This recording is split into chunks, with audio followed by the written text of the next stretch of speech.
All right, guys, this is just going to be a quick example uh, of our Done Next app. The first thing I'd like to go through is that I'm going to give an example of a bunch of scenarios. Um, Currently, we have two displays on the screen. We have our right hand one, which is listed as our one that's running right off the code.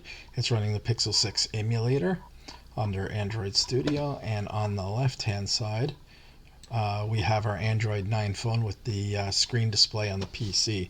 So that's my phone that's running the software as well. On the right hand side, we're going to be running it as the administrator. On the left hand side, we're going to be running it as the user.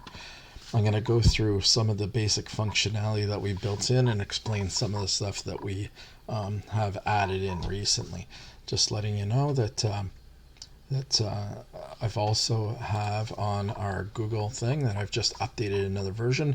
It is currently in one of the newest versions in review, but their review time is really extended long. So I'm not sure how quick we're going to get that back. It's usually 7 to 10 days, which is way too long every time you want to just do an update for some software. It was supposed to be around 2, but nonetheless.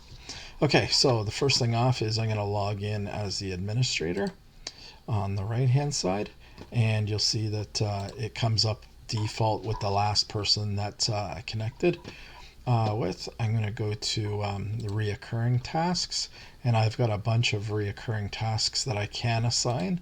Right now I only have a few that are currently up and running, and what I can do is, let's say if I want them to read daily for a week, I can do so. Let's say from the let's say from the 3rd to this to the 7th, but I can make it as long as I want. Let's say, for example, if I wanted to make that an indefinite thing, what I could do is I could select, let's say, 2049 and just let it run from then to then, which would work really well. Anyways, I'm going to select read between these dates and I'll click save. So it's saved the thing.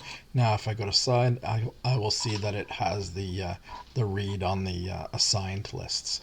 So now that it's been assigned, if I log in under my kid and I go to his tasks, what I'd do is I'd go to within that date range, and you'll see that the read red is on there. So once he does the task, he can click I've done it. Now I go to next, and it comes off the list. So now he can continue moving along for certain things that he wants to do. Okay. But in the meantime, since he marked it as complete, if I go to the assign list and go to complete, I can now see that the child has marked it that he did it complete. So I can click it and I say, I accept that he read, so he'll get the money attached to his account. So I go accept complete. Now, when the kid is on his unit, if he goes there, he can go and say, okay, well, I've got a reward. Well, he's now received $2 for doing some rewards. So the parent would actually hand them the physical money, and then he would say, okay, I got it. And then he clicks, I got it, and then it goes back into waiting, and that transaction is complete.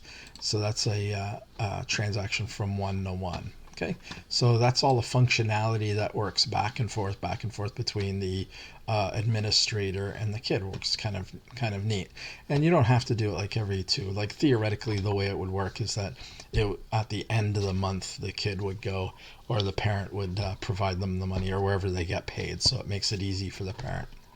The only other functionality that I've been working on is the options. So let me get rid of this. So under the options of the parents thing, because the parent would be the only one that you have to worry about paying on the system.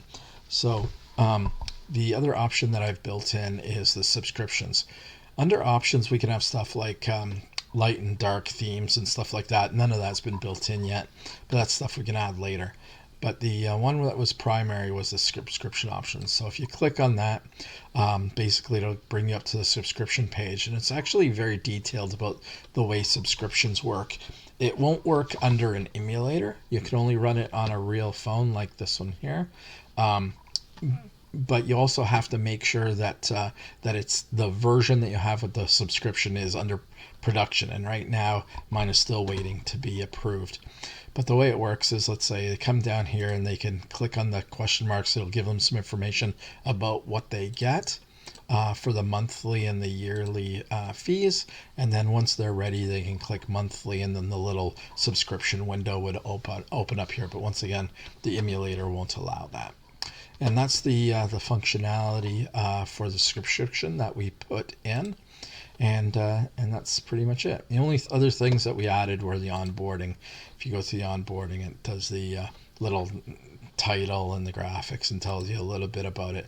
All the stuff can be modified like last thing, but instead of having just like the placeholder, I wanted it a little bit more finished. So that's kind of like the way that functions.